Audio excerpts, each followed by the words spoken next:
Programa Alô Doutor. Oferecimento Unimed Divinópolis. Plano participativo empresarial. Melhor custo para sua empresa. Laboratório Central. Sempre tem uma unidade perto de você. Começa agora o programa Alô Doutor. A grande audiência na TV Alterosa com Davi do Vale. Olá, muito boa tarde para você que está conosco no meu, no seu, no nosso Alô Doutor. Saúde para todos, Minas Gerais. Hoje estamos recebendo a médica endocrinologista, a doutora Aisha Aguiar Moraes.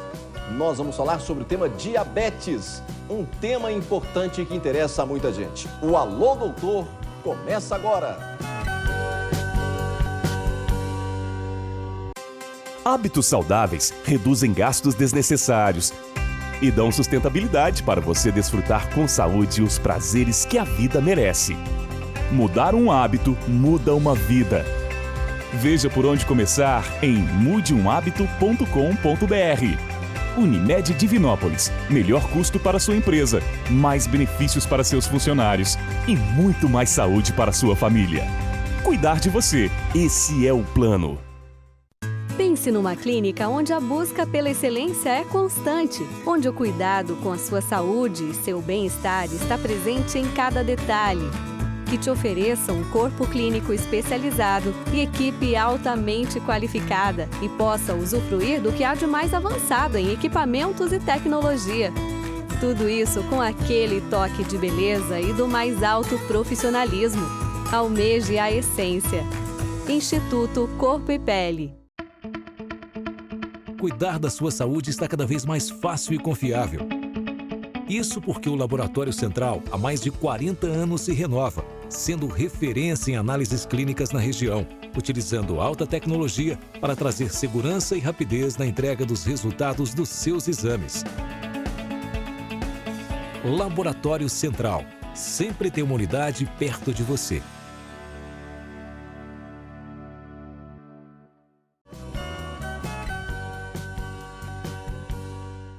Olá, muito boa tarde para você que está conosco neste sábado, 14 de dezembro.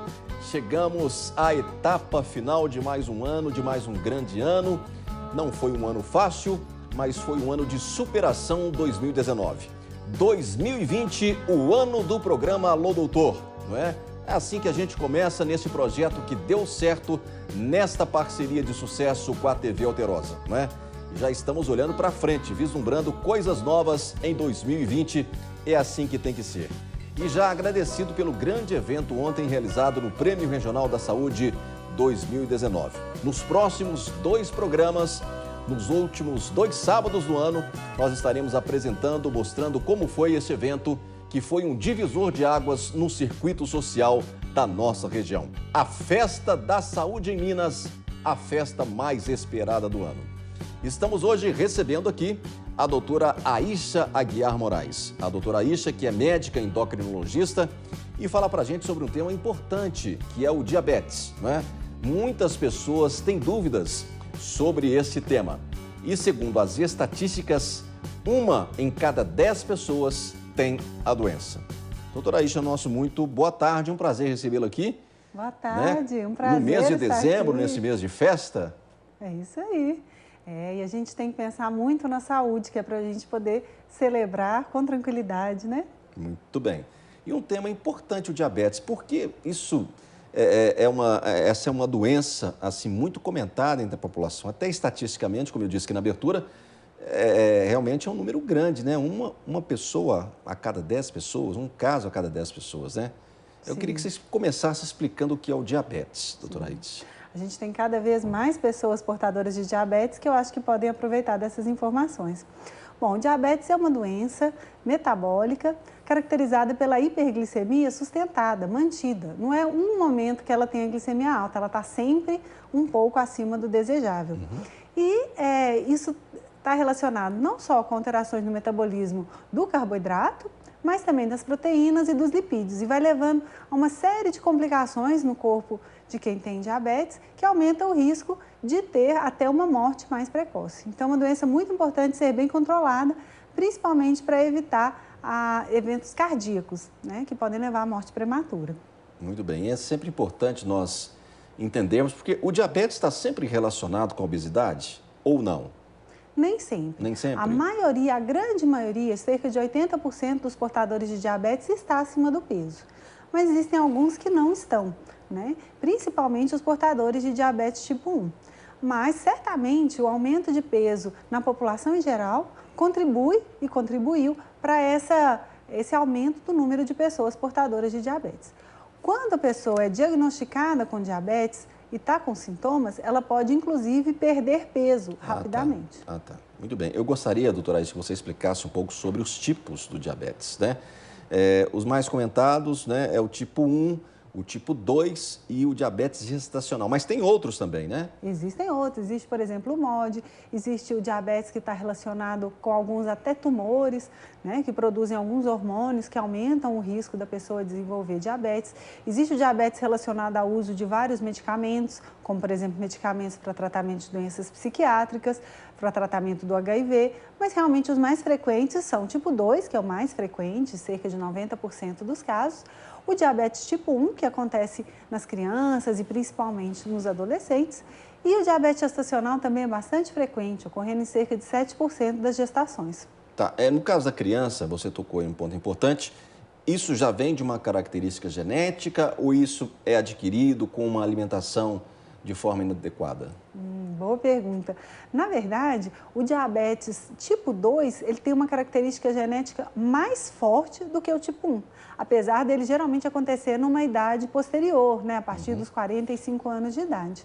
Mas quando a gente vê, por exemplo, gêmeos idênticos, né, é mais comum, se um gêmeo tiver, o outro também ter diabetes, se for diabetes tipo 2 e não tipo 1. Né? Então, existe a característica genética nos dois tipos, tipo 1 e tipo 2, mas existe também o ambiente contribuindo. No caso do diabetes tipo 2, está muito bem estabelecido que o sedentarismo, o excesso de peso aumentam a chance de quem já tem uma tendência genética em desenvolver o diabetes.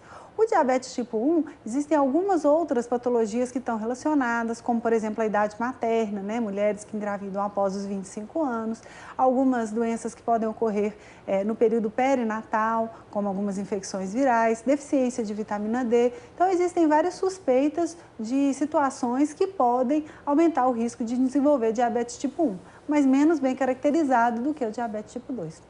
E no caso do diabetes gestacional, os fatores de risco são semelhantes ao do diabetes tipo 2. Pois é. Então, esse diabetes gestacional, ele aparece só durante a gestação. Depois vai embora? Na maioria das vezes, sim. Mas continua sendo fator de risco para que essa mãe desenvolva diabetes tipo 2, 5, 10 anos depois.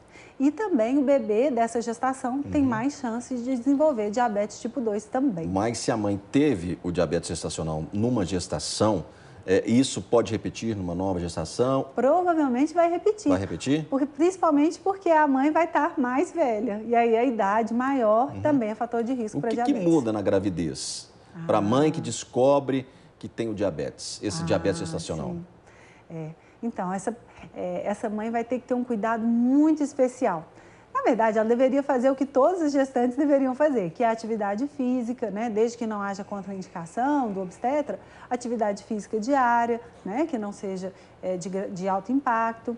Ela deveria controlar a alimentação para evitar ao máximo a ingesta de doces, né? E moderar o consumo de carboidrato. E aí com isso controlar o ganho de peso, né? Não ganhar peso demais. Se isso não é suficiente, aí geralmente a gente indica o tratamento com insulina. Agora... E aí ela vai monitorando como está ficando a glicemia. O diabetes, doutora Aís, ele pode ser assintomático, sem sintomas? Pode ser. Pode ser? Esse é o melhor momento da gente fazer o diagnóstico, que é um quadro mais inicial. Para a gente ter sintomas, a glicemia ela tem que estar em jejum, né, acima de 180. Então, uma glicemia acima de 180, ela vai fazer com que a pessoa, não necessariamente em jejum, né, mas ela vai fazer com que a pessoa comece a urinar muito, porque esse açúcar que está no sangue, ele começa a sair na urina e puxa mais água, faz com que a quantidade de urina que a pessoa, né, elimine seja excessiva. Com isso, ela vai ter sede, né, e aí vai beber mais água e também com isso ela vai acabar perdendo peso. Então, os sintomas clássicos da hiperglicemia mantida, do diabetes, seria isso: urinar muito, beber muita água e perder peso, mesmo estando com o apetite preservado, às vezes até aumentado. Ok. Esses são os clássicos. Tá. Para tipo 1 ou tipo 2. Ok. A questão da prática esportiva, o diabético, ele consegue ter uma prática esportiva normal? Ele deve praticar atividade física. A gente recomenda um mínimo de 150 minutos por semana, dividido em pelo menos 3 dias, então pelo menos 3 de 50 minutos por semana. Mas, em algumas situações, é necessário uma orientação de outros profissionais. A gente pede, por exemplo, para o cardiologista fazer a liberação do paciente diabético, que, por exemplo, já tenha tido um evento cardíaco, o paciente já infartou, então ele vai ter que saber quanto de atividade física ele pode fazer. No caso, quem já tem uma lesão nos olhos, né? Não vai poder ficar pegando muito peso, que isso pode levar a um sangramento. Quem já tem lesão nos pés tem que ter um cuidado especial para não machucar o pé durante a prática de atividade física. Então, em alguns pacientes vai ter que ter alguma adaptação, mas é muito raro a gente contraindicar. A gente precisa que esses pacientes façam atividade física para reduzir o risco deles terem um infarto. Mas o diabetes não atrapalha a atividade física? Ele tem algum inibidor? Pode trazer alguma consequência para a atividade física? Não, né? Talvez tenha que ser moderada no caso de um paciente que já tem doença cardíaca. Sim. Aí a gente vai pedir ajuda ao cardiologista para saber quanto de atividade física ele pode fazer. Okay. Existe até uma reabilitação cardiovascular que os fisioterapeutas fazem, que dá um resultado muito bom para pacientes já com cardiopatia. É interessante quando você fala, né, da questão do coração, da saúde do coração associada ao diabetes, doutora Aixe, porque o diabetes está sempre associado a outras doenças, né? O diabetes, ele desencadeia outras doenças ou ele agrava outras doenças? Explica isso pra gente. Sim. Bom, quando a gente está falando de diabetes tipo 1, ele costuma vir associado de doenças autoimunes, porque o diabetes tipo 1 também é uma doença autoimune. Então, o paciente, além do diabetes, pode ter doença celíaca. O que é uma doença autoimune? Explica pra gente. Sim. É uma doença em que o sistema imunológico, os anticorpos, por exemplo, atacam o organismo, ao invés de defender de alguma infecção. Então, o sistema imunológico está com um problema no reconhecimento, né, do que ele deveria atacar. E ataca o próprio organismo. Ataca o pâncreas, a pessoa vai ter o diabetes tipo 1. E aí pode vir associada a outras doenças, como, por exemplo, o hipotireoidismo, quando o organismo ataca a tireoide. E aí pode também estar associado ao vitiligo, pode estar associado também a uma insuficiência adrenal, mas o mais comum, e também a essa doença celíaca, que é a doença do glúten. Mas o mais comum mesmo é o diabetes tipo 1 vir associado ao hipotireoidismo. No caso do diabetes tipo 2, os fatores de risco para diabetes são também fatores de risco para outras doenças, como, por exemplo, a hipertensão, como, por exemplo, a doença cardíaca, né? A angina, o infarto. Então, a obesidade também é um fator de risco. Então, acaba, para esse paciente que tem diabetes, a gente sempre tem que pesquisar hipertensão, apneia do sono, que é muito comum em quem está acima do peso também, síndrome dos ovários policísticos nas mulheres, depressão, ansiedade, hipertensão, eventos cardíacos, né? Angina, infarto, derrame. Então, são doenças que podem vir associadas, principalmente porque tem fatores de risco em comum. Quase sempre o diabético é hipertenso? Quase sempre o diabético é hipertenso. E, geralmente, as pessoas que têm diabetes e hipertensão precisam de mais medicamentos para controlar a hipertensão. Em geral, são 3 medicamentos que esse paciente vai usar. Então, é uma coisa que a gente tem que ter atenção na consulta. O paciente acaba ficando polimedicado. É o que o paciente fala, né? Uma mão cheia de remédio. Toma remédio para hipertensão, toma remédio para o diabetes. Toma remédio para o colesterol, isso. Aí toma um AS. Então, é muito importante a gente tentar organizar a medicação e usar o mínimo de medicamento possível para facilitar para o paciente. O tratamento está cada vez mais individualizado, doutora Aixa. Nessa questão do monitoramento, isso é importante também, né? Sim. A gente destacar essa questão do monitoramento da doença. Sim. Então, a gente vai fazer o tratamento e aí a gente tem que ver se esse tratamento está dando certo. A forma mais tradicional é o paciente fazer os exames, que ele deve sim fazer. A cada 3 meses, vai no laboratório, faz o exame de sangue e leva para a gente. Mas, além disso, tem outras alternativas. Tem a alternativa dele usar aquele glicosímetro, que o SUS, inclusive, fornece para o grupo de pacientes que usa insulina, e aí ele fura a ponta do dedo e mede. Mas a gente também pode fazer um monitoramento intersticial. E aí a gente já tem monitores portáteis que o paciente vai usando, e aí a cada 5 minutos, por exemplo, ele fala para a gente quanto é que está a glicemia. E aí a gente consegue valores mais frequentes e diminuindo o desconforto de furar a ponta do dedo, né? Muito bem.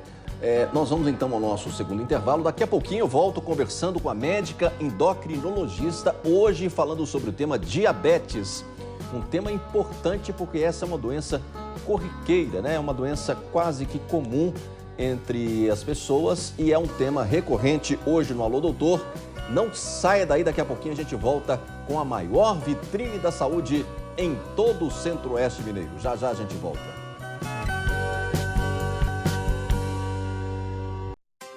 Hábitos saudáveis reduzem gastos desnecessários e dão sustentabilidade para você desfrutar com saúde os prazeres que a vida merece.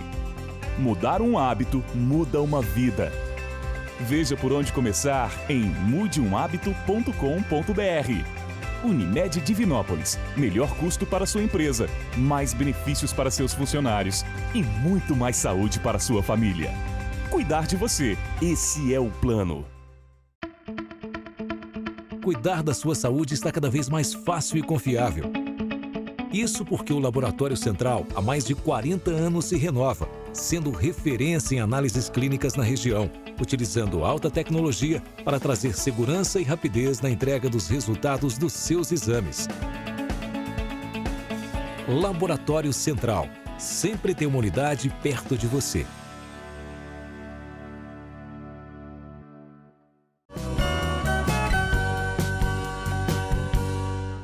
Muito bem, de volta com o nosso Alô Doutor. Repito aqui para toda a nossa região Centro-Oeste, foi muito bom ter o carinho da sua audiência durante todo este ano, de 2019.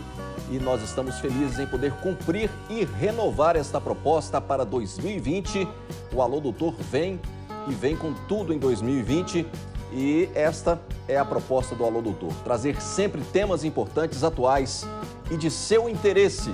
Lembrando que você participa do programa através do nosso e-mail e telefone, nos dê a sugestão de um tema ou um entrevistado. Entre também e nos acompanhe pelo Instagram, @alodoutor, onde você acompanha um pouco da nossa agenda de gravação, acompanha também as notícias da revista Alô Doutor e você fica por dentro de tudo que acontece nos bastidores do Grupo Alô Doutor como um todo, E a gente fica feliz porque nós estamos aí nos próximos 2 sábados apresentando o evento do Prêmio Regional da Saúde, como a gente faz em todos os anos, apresentando esta cerimônia de entrega do Prêmio Regional da Saúde com 30 homenageados nesta festa que, repito aqui, que foi um divisor de águas no circuito social de toda a nossa região. Muito bem, o programa hoje tem a presença da endocrinologista Aisha Guiar Moraes. É uma grande amiga, Nós temos aqui o prazer de ter ela conosco pelo menos uma vez por ano, O doutor Marcos Buissu, também psiquiatra, o seu pai, um grande abraço a ele. A doutora Mauritânia Guimarães Aguiar, também médica dermatologista, uma grande amiga. A família toda sempre conosco, prestigiando tanto no programa quanto na revista também, doutora Aisha? E tem o seu irmão também, que estuda lá em Barbacena. É verdade. Mais um ano e ele está formado. Ele já está indo para que Já está na parte do internato. Eu acho que ele vai para a psiquiatria também. Para psiquiatria também? Eu acredito. É Urgel, Urgel, isso Foi uma das capas da revista Alô Doutor, essa família, Verdade. Muito bem.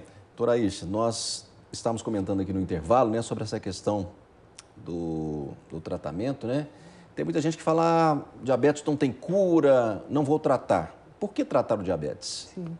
Eu acho que isso é das coisas mais importantes. Muitas vezes os pacientes deixam de consultar, deixam de procurar o diagnóstico por medo, E aí perdem a oportunidade de fazer um diagnóstico precoce, de fazer um tratamento eficaz e de ter uma vida saudável.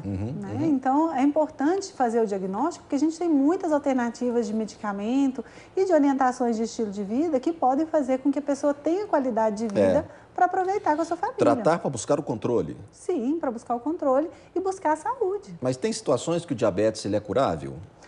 Então, nos casos, é como a gente estava comentando, Nos casos dos pacientes portadores de obesidade, que fazem cirurgia bariátrica, a gente muitas vezes vê essa remissão mesmo, vê que a glicemia fica normal sem o uso de nenhum medicamento. A cirurgia metabólica?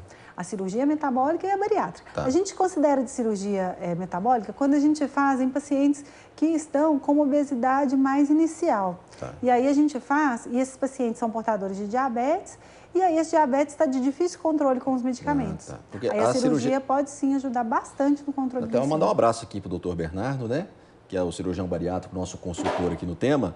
e também colunista da nossa revista. As duas situações, a bariátrica, eu acho que ela é bem conhecida, mas a metabólica, doutora Aisha, as pessoas têm mais dúvidas sobre a cirurgia metabólica. Sim. Ela é feita nesses casos, né? Um paciente portador de diabetes não há muito tempo, há menos de 10 anos. Mas aí, é a mesma cirurgia bariátrica? Ela é a mesma cirurgia, só que é feita em pacientes com um quadro mais inicial. Isso, ela não tem aquele IMC, aquela obesidade mórbida, mas ela tem uma obesidade... Tem uma obesidade e tem um diabetes de difícil controle. E aí o que vai fazer? Essa mudança que é feita no trato gastrointestinal vai permitir ao organismo voltar a produzir um pouco mais de insulina. Então a metabólica e a bariátrica é a mesma cirurgia? É, uma cirurgia que é feita... Redução de estômago? Sim. Tá, as duas? Não, entendi. É importante nós destacarmos também, nós falamos muito sobre essa questão do rastreamento, né? Isso. Nós não comentamos ainda, aliás, essa questão do diagnóstico, do rastreamento, a questão genética da doença, né? Sim. Então, como a gente sabe que alguns grupos populacionais têm mais risco de desenvolver diabetes, a gente recomenda que sejam feitos exames com o paciente ainda sem sintomas. Então, os pacientes que estão acima de 45 anos de idade, né, todas as pessoas deveriam fazer exames pelo menos a cada 3 anos.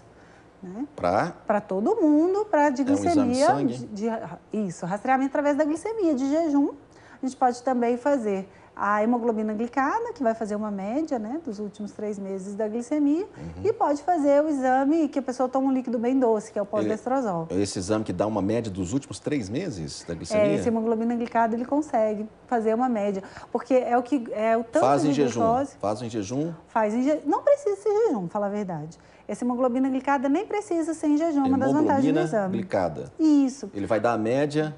das glicemias nos últimos 3 meses. É um exame interessante. É um patamar bom de análise. Sim. Ele é usado tanto para controle, ver se o paciente está bem controlado em relação à glicemia, quanto também para diagnóstico. Porque a hemoglobina é o que a gente usa para ver se o paciente, né, tem ou não anemia, e a glicose que está circulante no sangue pode se acoplar, né, a essa hemoglobina. Quanto mais glicose grudar nessa hemoglobina, quer dizer que mais alta está ficando a glicemia.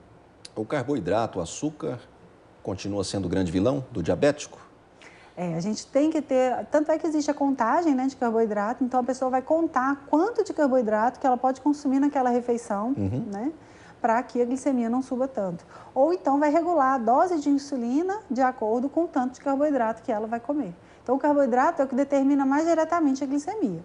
Mas os outros nutrientes também, porque se a pessoa ingerir calorias demais, seja como carboidrato, né, ou mesmo proteína e lipídios, ela vai acabar ganhando peso. E quem ganha peso tem mais dificuldade para controlar a glicemia. Ok, muito bem.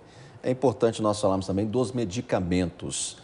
Existem novidades aí com relação aos medicamentos para o diabético, doutora Aisha? Os endocrinologistas estão animados, porque a gente... Você que vai em muitos congressos, você participa de simpósios, né? Estou sempre acompanhando, né, também o seu trabalho.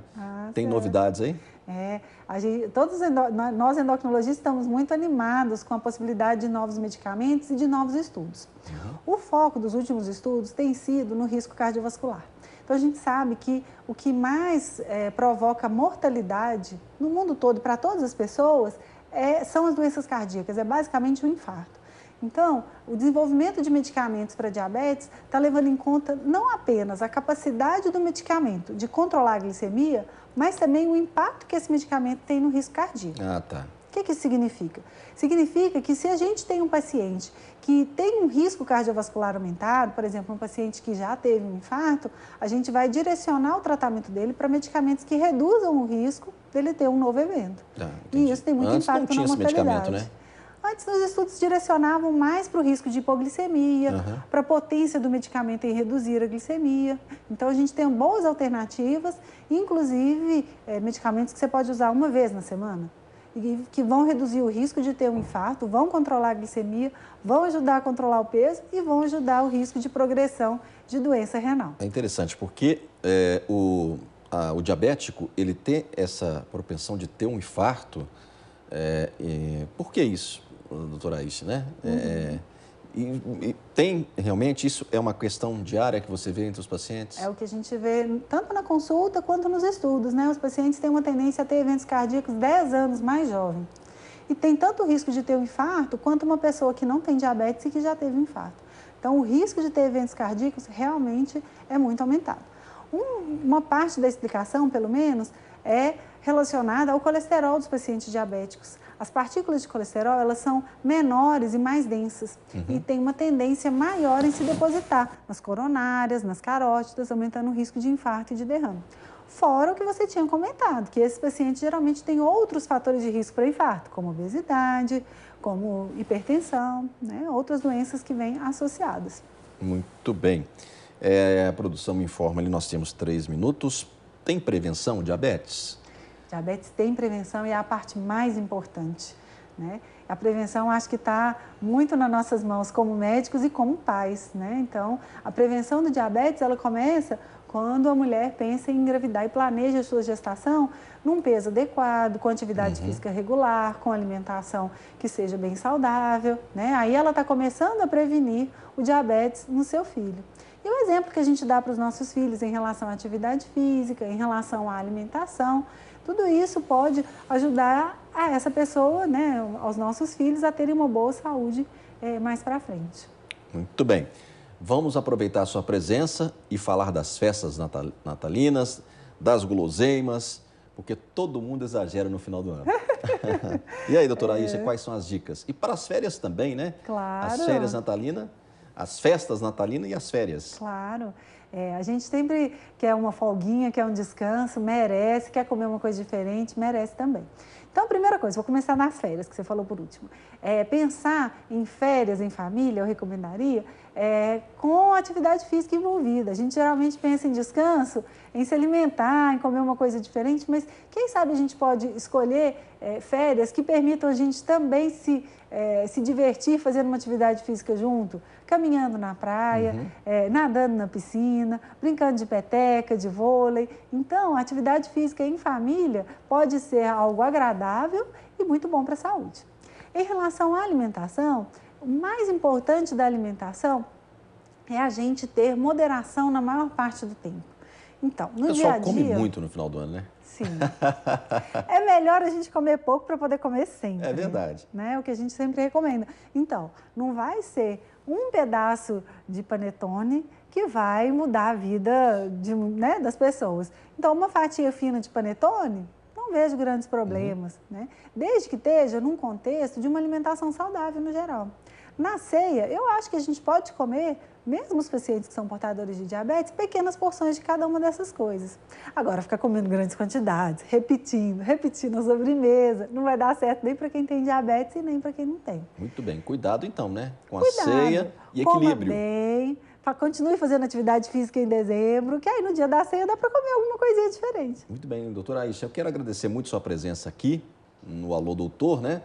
E envio o nosso abraço lá a toda a família e né, que você possa voltar em breve aqui. Parabéns pelo neném que chegou aí, né? Ah, sim, muito obrigada. Gibran, o nome dele? Gibran, isso mesmo. Nome forte, é nome bíblico? Nome bíblico. Então, nome forte, hein? Você tem já tem um garotinho, né? De 4 anos e meio. Muito bem. Mamãe mais novinha, né? Mais recente. Graças a Deus. Obrigado, doutora Aisha, pela sua presença. Suas considerações finais, por favor. Muito obrigada, Davi. É um prazer estar aqui. E o que eu deixaria assim, de reflexão seria isso mesmo. A gente fala sobre doença, mas pensando na saúde. Né? Então, não tenham medo de fazer os exames, né? Façam os seus exames, porque tem tratamento de boa qualidade. E tem que ter um controle, né?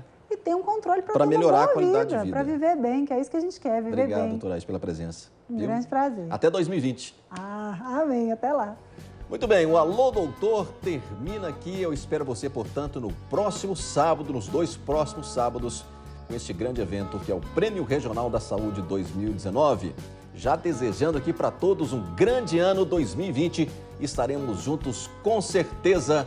Saúde para todos, Minas Gerais.